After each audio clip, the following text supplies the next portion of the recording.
اے ایمان والو، اگر کوئی تم میں سے اپنے دین سے پھر جائے گا تو اللہ ایسے لوگ پیدا کر دے گا جن کو وہ دوست رکھے اور اسے وہ دوست رکھیں، اور جو مومنوں پر نرمی کرنے والے اور کافروں پر سختی کرنے والے ہوں، اللہ کی راہ میں جہاد کریں اور کسی ملامت کرنے والے کی ملامت سے نہ ڈریں۔ یہ اللہ کا فضل ہے، وہ جسے چاہتا ہے دیتا ہے، اور اللہ بڑی کشائش والا ہے، سب کچھ جاننے والا ہے۔ مسلمانوں، تمہارے دوست تو اللہ اور اس کے پیغمبر اور وہ مومن ہی ہیں جو نماز پڑھتے اور زکوٰۃ دیتے اور اللہ کے آگے جھکتے ہیں۔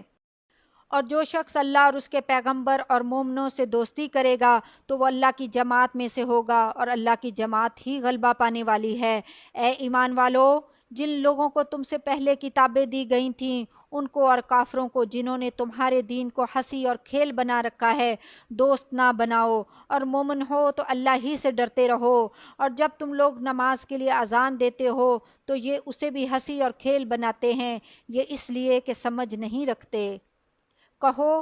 کہ اے اہل کتاب، تم ہم میں برائی ہی کیا دیکھتے ہو سوائے اس کے کہ ہم اللہ پر اور جو کتاب ہم پر نازل ہوئی اس پر اور جو کتابیں پہلے نازل ہوئی ان سب پر ایمان لائے ہیں، اور یہ کہ تم میں اکثر بد کردار ہیں۔ کہو کیا میں تمہیں بتاؤں کہ اللہ کے ہاں اس سے بھی بدتر جزا پانے والے کون ہیں؟ وہ لوگ ہیں جن پر اللہ نے لعنت کی اور جن پر وہ غضبناک ہوا، اور جن کو ان میں سے بندر اور سور بنا دیا، اور جنہوں نے شیطان کی پرستش کی۔ ایسے لوگوں کا برا ٹھکانہ ہے اور وہ سیدھے رستے سے بہت دور ہیں۔ اور جب یہ لوگ تمہارے پاس آتے ہیں تو کہتے ہیں کہ ہم ایمان لے آئے، حالانکہ کفر لے کر آتے ہیں اور اسی کو لے کر جاتے ہیں، اور جن باتوں کو یہ چھپاتے ہیں اللہ ان کو خوب جانتا ہے۔ اور تم دیکھو گے کہ ان میں اکثر گناہ اور زیادتی اور حرام کھانے میں جلدی کر رہے ہیں، بے شک یہ جو کچھ کرتے ہیں برا کرتے ہیں۔ بھلا ان کے مشائخ اور علماء انہیں گناہ کی باتیں کہنے اور حرام کھانے سے منع کیوں نہیں کرتے؟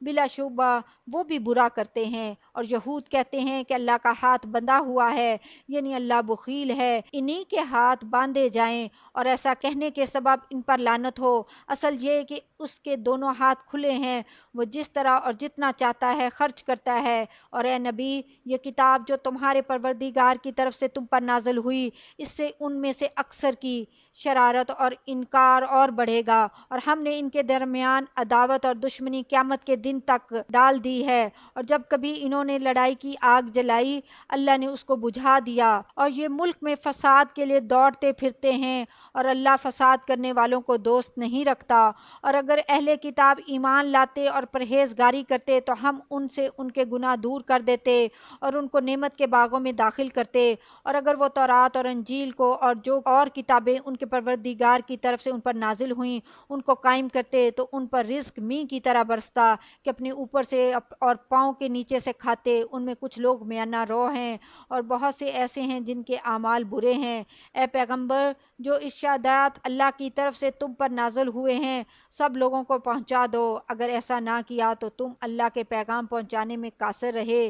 اور اللہ تم کو لوگوں سے بچائے رکھے گا، بے شک اللہ منکروں کو ہدایت نہیں کرتا۔ کہو کہ اے اہل کتاب، جب تک تم تورات اور انجیل کو اور جو اور کتابیں تمہارے پروردگار کی طرف سے تم لوگوں پر نازل ہوئیں ان کو قائم نہ رکھو گے کسی بھی راہ پر نہیں ہو سکتے۔ اور یہ قرآن جو تمہارے پروردگار کی طرف سے تم پر نازل ہوا ہے اس سے ان میں سے اکثر کی سرکشی اور کفر اور بڑھے گا، تو تم قوم کفار پر افسوس نہ کرو جو لوگ اللہ پر اور روز آخر پر ایمان لائیں اور عمل نیک کریں، خواہ وہ مسلمان ہوں یا یہودی یا ستارہ پرست یا عیسائی، ان کو قیامت کے دن نہ کچھ خوف ہوگا اور نہ وہ غمناک ہوں گے۔ ہم نے بنی اسرائیل سے عہد بھی لیا اور ان کی طرف پیغمبر بھی بھیجے، لیکن جب کوئی پیغمبر ان کے پاس ایسی باتیں لے کر آتا جن کو ان کے دل نہیں چاہتے تھے تو وہ انبیاء کی ایک جماعت کو تو جھٹلا دیتے اور ایک جماعت کو قتل کر دیتے تھے، اور یہ خیال کرتے تھے کہ اس سے ان پر کوئی آفت نہیں آنے کی، سو وہ اندھے اور بہرے ہو گئے۔ پھر اللہ نے ان پر مہربانی فرمائی، لیکن پھر ان میں سے بہت سے اندھے اور بہرے ہو گئے، اور اللہ ان سب کاموں کو دیکھ رہا ہے۔ وہ لوگ بلا شبہ کافر ہیں جو کہتے ہیں کہ اللہ مسیح ابن مریم ہی تو ہے، حالانکہ مسیح یہود سے یہ کہا کرتے تھے کہ اے بنی اسرائیل، اللہ ہی کی عبادت کرو جو میرا بھی پروردگار ہے اور تمہارا بھی، اور جان رکھو کہ جو شخص اللہ کے ساتھ شرک کرے گا اللہ اس پر بہشت کو حرام کر دے گا اور اس کا ٹھکانہ دوزخ ہے اور ظالموں کا کوئی مددگار نہیں ہوگا۔ وہ لوگ بھی کافر ہیں جو اس بات کے قائل ہیں کہ اللہ تین میں کا تیسرا ہے، حالانکہ اس معبود یکتا کے سوا کوئی عبادت کے لائق نہیں۔ اگر یہ لوگ ایسے اقوال و عقائد سے باز نہیں آئیں گے تو ان میں جو کافر ہوئے ہیں وہ تکلیف دینے والا عذاب پائیں گے۔ تو یہ کیوں اللہ کے آگے توبہ نہیں کرتے اور اس سے گناہوں کی معافی نہیں مانگتے، اور اللہ تو بخشنے والا ہے، مہربان ہے۔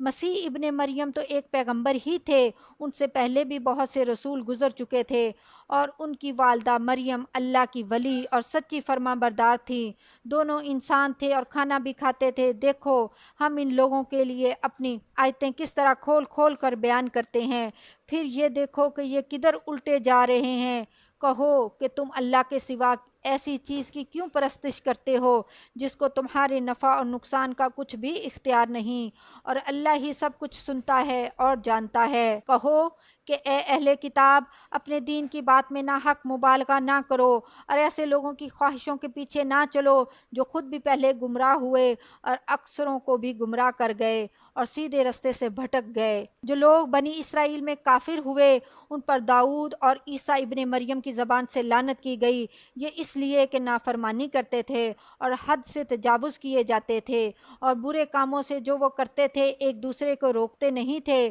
بلا شبہ وہ برا کرتے تھے۔ تم ان میں سے بہتوں کو دیکھو گے کہ کافروں سے دوستی رکھتے ہیں، انہوں نے جو کچھ آگے بھیجا ہے وہ برا ہے، وہ یہ کہ اللہ ان سے ناخوش ہوا اور وہ ہمیشہ عذاب میں مبتلا رہیں گے۔ اور اگر وہ اللہ پر اور پیغمبر پر اور جو کتاب ان پر نازل ہوئی تھی اور اس پر یقین رکھتے تو ان لوگوں کو دوست نہ بناتے، لیکن ان میں اکثر بد کردار ہیں۔ اے پیغمبر، تم دیکھو گے کہ مومنوں کے ساتھ سب سے زیادہ دشمنی کرنے والے یہودی اور مشرک ہیں، اور دوستی کے لحاظ سے مومنوں کے قریب تر ان لوگوں کو پاؤ گے جو کہتے ہیں